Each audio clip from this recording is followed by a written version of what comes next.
बिस्मिल्लाहिर्रहमानिर्रहीम। अस्सलामु अलैकुम। फंक्शन पॉइंट्स को हमने बड़ी डिटेल के साथ लास्ट 2 लेक्चर्स में डिस्कस किया। उसके बाद नेक्स्ट है हमारे पास use case points method of estimation. On the basis of use cases हम कैसे जो है वो एस्टिमेट करते हैं, एस्टिमेशन करते हैं, इसमें हम ये देखेंगे।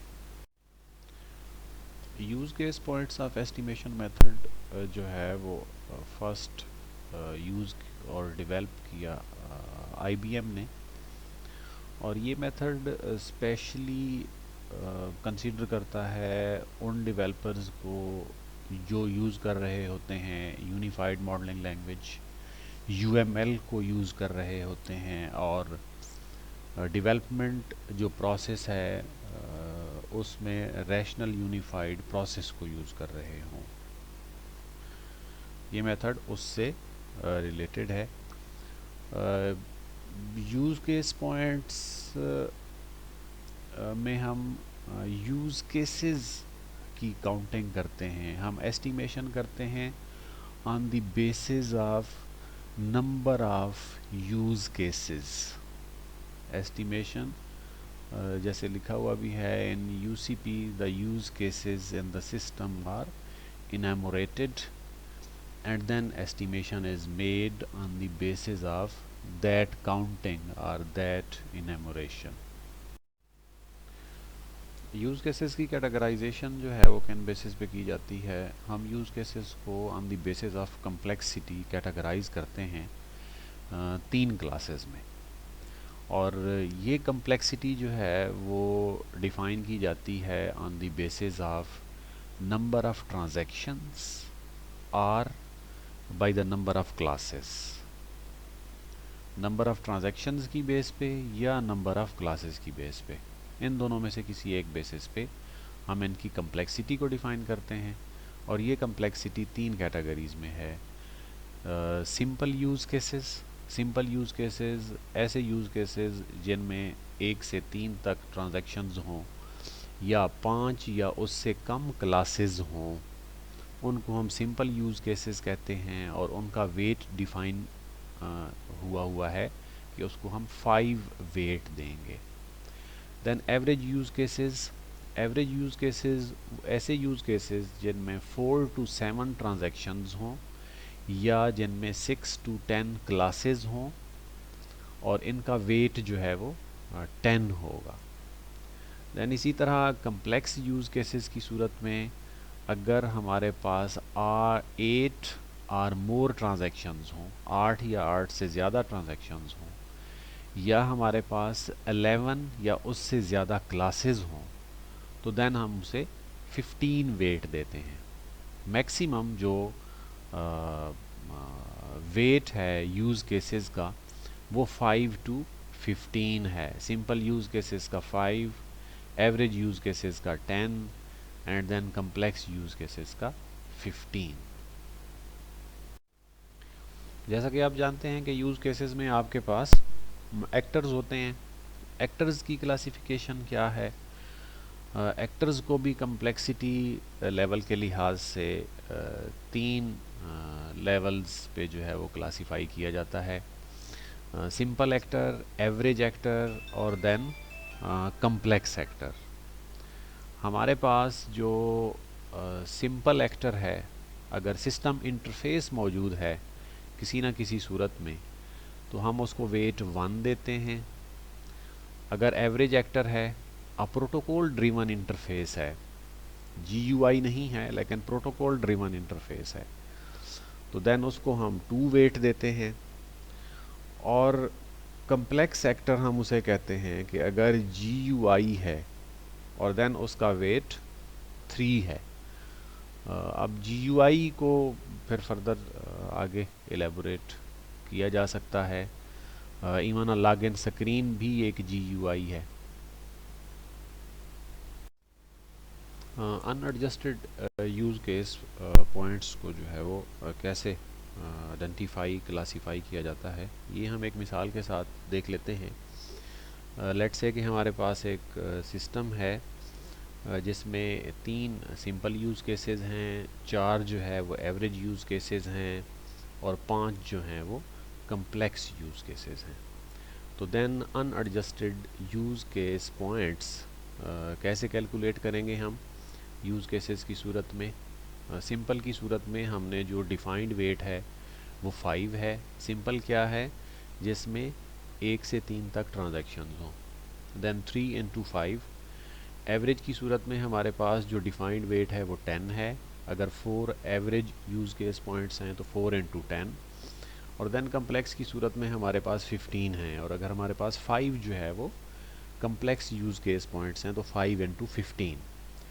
अगर इनको हम मल्टीप्लाई करके सम करें तो ये 130 बनते हैं अनएडजस्टेड यूज़ केस पॉइंट्स। इसी तरह अनएडजस्टेड हमारे पास एक्टर वेट्स कैसे होंगे, उनको भी जैसे 3 में क्लासीफाई किया हुआ है। अगर हमारे पास 20 सिंपल एक्टर्स हैं तो सिंपल एक्टर का वेट हमारे पास 1 है, 20 इंटू 1 प्लस एवरेज की सूरत अगर हमारे पास 25 एवरेज एक्टर्स हैं तो देन 25 इंटू 2 एवरेज का जो वेट है वो 2 है एक्टर का। और इसी तरह अगर हमारे पास 30 जो है वो कम्प्लेक्स एक्टर्स हैं तो देन 30 इंटू 3 कम्प्लेक्स का वेट हमारे पास 3 है। इनको हम सम करेंगे तो हमारे पास 160 अनएडजस्टेड एक्टर वेट्स आएगा। टोटल अनएडजस्टेड एक्टर वेट और total unadjusted use case point weight, अगर इन दोनों को सम करें तो हमारे पास total unadjusted use case points weight आएगा। इन दोनों को हम सम कर देंगे, यूज़ केसेस का टोटल, एक्टर्स का टोटल, हमें टोटल देगा अनएडजस्टेड यूज़ केस पॉइंट्स का वेट, जो यहाँ पे मिसाल के साथ वादे भी किया गया है कि 290 आता है। अनएडजस्टेड यूज़ केस पॉइंट्स को 2 टाइप के फैक्टर्स के साथ एडजस्ट किया जाता है इस टेक्निक में। नंबर 1 टेक्निकल कम्प्लेक्सिटी फैक्टर जिसको TCF कहते हैं, और दूसरा इन्वायरमेंटल कम्प्लेक्सिटी फैक्टर TCF और ECF। हमारे पास इन दोनों फैक्टर्स को रेट किया जाता है फ्राम 0 to 5। 0 मीन कि the factor is irrelevant and 5 mean the factor is most important. और ईच फैक्टर की जो है वो एक प्री डिटरमिन्ड वेट है। और वैल्यू ऑफ फैक्टर हम कैसे निकालते हैं कि वैल्यू ऑफ फैक्टर जो है वो उसका रेट जो उसको 0 to 5 के दरमियान on the basis of relevancy दिया गया है इनटू उसका प्री डिफाइंड वेट। हम इन दोनों को अगर मल्टीप्लाई करेंगे तो हमारे पास उस फैक्टर की वैल्यू आती है। और यहाँ पे 13 जो हैं वो फैक्टर्स हैं टेक्निकल कम्प्लेक्सिटी फैक्टर में, और 8 फैक्टर्स हैं इन्वायरमेंटल कम्प्लेक्सिटी फैक्टर्स में। और ये उसी तरह आलमोस्ट सिमिलर हैं जैसे फंक्शनल पॉइंट एनालिसिस में हमारे पास GSC होते थे। ये टेक्निकल फैक्टर्स को हम कैसे कैलकुलेट करेंगे, नीचे जैसे टेबल में दिया हुआ है। हमारे पास टेक्निकल फैक्टर्स हैं, उनकी डिस्क्रिप्शन है, उसका डिफाइंड वेट है, देन असाइंड रेटेड वैल्यू है on the basis of relevancy, irrelevancy, its importance, and then उस फैक्टर की कैलकुलेशन है हमारे पास। तो सिंपल है, हमारे पास अगर T1 है जैसे डिस्ट्रीब्यूटेड सिस्टम है, वेट इसका डिस्ट्रीब्यूटेड सिस्टम का 2 है जो ऑलरेडी डिफाइन हुआ है, और असाइंड वैल्यू यहाँ पे असाइंड वैल्यू इसकी लेट से 0 है, सिस्टम जो है वो डिस्ट्रीब्यूटेड है ही नहीं। तो देन हमारे पास जो कंप्यूटेड फैक्टर है वो 2 इंटू 0 इज़ 0। हमारे पास कंप्यूटेड फैक्टर की जो वैल्यू आएगी वो 0 आएगी। यहाँ पे assigned value is based on the applicability of the factor to the project in question rated from 0 to 5। जैसा मैंने बताया कि उसकी रेलेवेंसी की बेस पे कितनी इम्पॉर्टेंस है उसी लिहाज से हम उसको रेट करते हैं। इसी तरह रिस्पांस टाइम का वेट दिया हुआ है, then assigned value on the basis of that rating. इसी तरह एंड यूज़र एफिशिएंसी है, कम्प्लेक्स प्रोसेसिंग है, रीयूजेबल कोड है। वेट्स हमारे पास ऑलरेडी जो है वो गिवन है और हमने उनको वैल्यूज़ असाइन करनी है on the basis of relevancy to the project, जिस प्रोजेक्ट की आप एस्टिमेशन कर रहे हैं। और आपके पास देन इन 13 का टोटल टेक्निकल फैक्टर्स आ जाएंगे। दैट इज़ इस एग्जांपल में हमारे पास जैसे 42.5 आया है। टेक्निकल कम्प्लेक्सिटी फैक्टर्स को कैसे कंप्यूट करेंगे? टीएफ हमने देख लिया, टेक्निकल फैक्टर्स को कैसे जो है वो कंप्यूट करना है। वेट और असाइंड वैल्यू को हमने मल्टीप्लाई किया तमाम फैक्टर्स का जो 13 हमारे पास गिवन थे, देन उसको हमने सम किया तो हमारे पास टोटल टीएफ आ गया, टोटल टेक्निकल फैक्टर्स आ गए। देन टीसीएफ का एक डिफाइंड फार्मूला है, TCF is equal to 0.6 plus total TF into 100। इस एग्जांपल में हमारे पास 42.5 जो है वो टोटल टीएफ है, तो टीसीएफ इस केस में हमारे पास आएगा 1.025। TCF is equal to 0.6 plus into 42.5 into 100 equal to 1.025। ये हमारे पास टीसीएफ आ गया। अब टीसीएफ कैलकुलेट करने के बाद आगे हम इन्वायरमेंटल फैक्टर्स को आइडेंटिफाई करेंगे। देन इन्वायरमेंटल फैक्टर्स की कम्प्लेक्सिटी को हम कैलकुलेट करेंगे और देन हमारे पास फिर फर्दर आएगा अनएडजस्टेड और एडजस्टेड यूज़ केस पॉइंट्स। जैसा कि लास्ट स्लाइड में था टेक्निकल फैक्टर्स की कंप्यूटेशन का, तो इसी तरह सेम वे में हम इन्वायरमेंटल फैक्टर्स की कंप्यूटेशन जो है वो करते हैं। इन्वायरमेंटल फैक्टर के हमारे पास जो हैं वो 8 फैक्टर्स हैं इन्वायरमेंट में। इन 8 को वेट्स जो हैं वो ऑलरेडी असाइन कर दिए गए हैं, वेट्स ऑलरेडी प्री डिटरमंड हैं, प्री डिफाइंड हैं। देन असाइंड वैल्यू जो है वो बिटवीन 0 to 5, जैसा कि शुरू में हमने कहा कि फैक्टर्स की जो रेटिंग है वो 0 to 5 के दरमियान होगी on the basis of relevancy, irrelevant है, इम्पॉर्टेंट है, नहीं है, उसकी बेस पे हमारे पास असाइंड वैल्यू है। तो ये हमारे पास इन्वायरमेंट के 8 फैक्टर्स हैं और कंप्यूटेशन कैसे होगी? Weight multiplied by assigned value. तो देन हमारे पास टोटल इन्वायरमेंटल फैक्टर्स आ जाएंगे। अब इस केस में हमारे पास जो टोटल इन्वायरमेंटल फैक्टर्स आए वो हैं 14। इन्वायरमेंट के 14 हमारे पास फैक्टर्स हैं, तो हम इन्वायरमेंटल कम्प्लेक्सिटी फैक्टर कैसे निकालेंगे? ECP हमारे पास एक प्री डिफाइंड फार्मूला है, ECP is equal to 1.4 plus minus 0.03 एक फिक्स वैल्यू है into total EF, total environmental factors.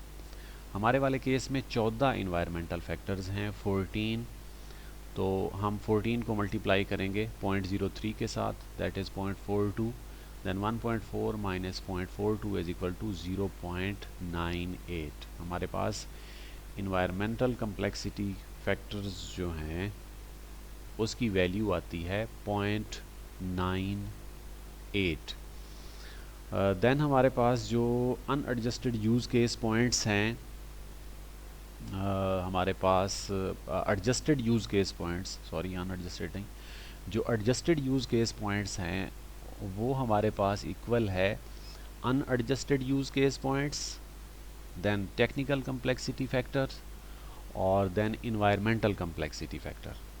बिल्कुल आलमोस्ट सेम मेथड है फंक्शनल पॉइंट एनालिसिस का। वहाँ पे भी हम अनएडजस्टेड निकाला और देन अनएडजस्टेड को देन हमने सम करके फिर हमने एडजस्टेड वैल्यू निकाली। तो यहाँ पे भी हमारे पास सेम ही है।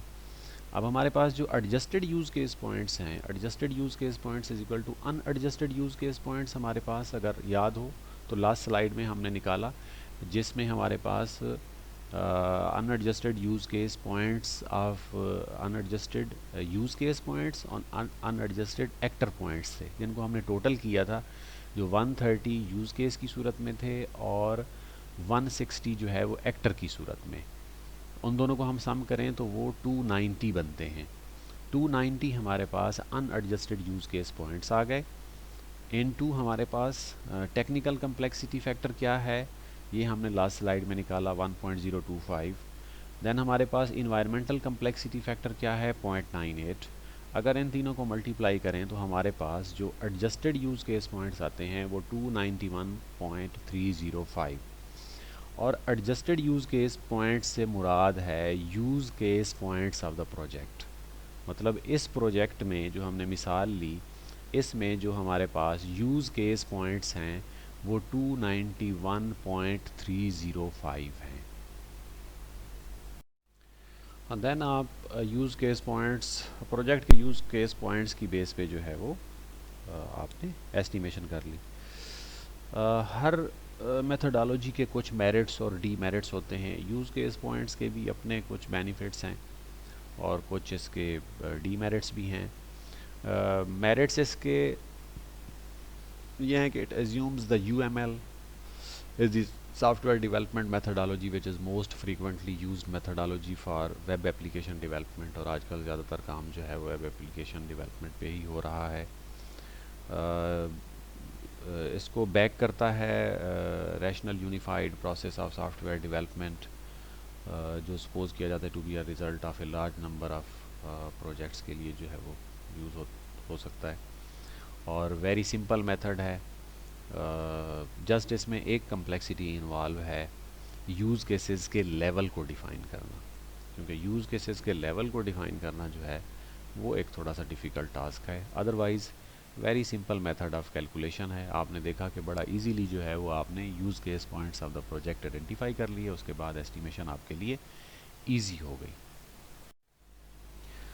जैसा मैंने बताया कि हर मेथड के जो है वो मेरिट्स भी हैं, डीमेरिट्स भी हैं। मेरिट्स इसका था कि जैसे ये इजी टू यूज़ है, लेकिन इसका जो मेजर डीमेरिट है वो ये है कि यूज़ केसेस साइज़ में बहुत डिफरेंट होते हैं, बहुत ज़्यादा वास्टली इन साइज़ होते हैं। It is simply is not practical to classify them into 3 convenient complexity levels. ये एक बहुत मुश्किल काम है।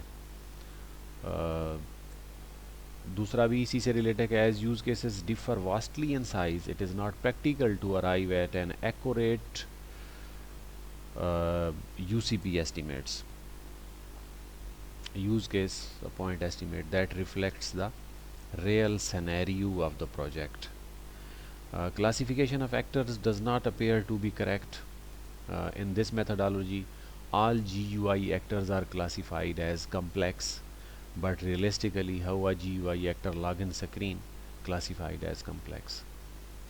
देखिए, अगर तमाम GUIs को आप कम्प्लेक्स कंसिडर करते हैं तो जो लॉगिन स्क्रीन होती है वो तो कम्प्लेक्स नहीं हो सकती। वो तो जस्ट आपने यूज़र नेम पासवर्ड देना होता है और आपने आगे मूव कर जाना होता है। तो ये एक इसमें फ्लॉ है। It adhered with untenable argument that complexity increases with software size, जबकि हर केस में ऐसा नहीं होता कि अगर सॉफ्टवेयर साइज़ बड़ा है तो कम्प्लेक्सिटी बढ़ेगी, ऐसा नहीं होता। It has 21 factors, जस्ट एक 21 फैक्टर्स हैं, टेक्निकल कम्प्लेक्सिटी फैक्टर्स और इन्वायरमेंटल कम्प्लेक्सिटी फैक्टर्स, जिनकी बेस पे जो है वो सॉफ्टवेयर साइज़ को आइडेंटिफाई किया जाता है।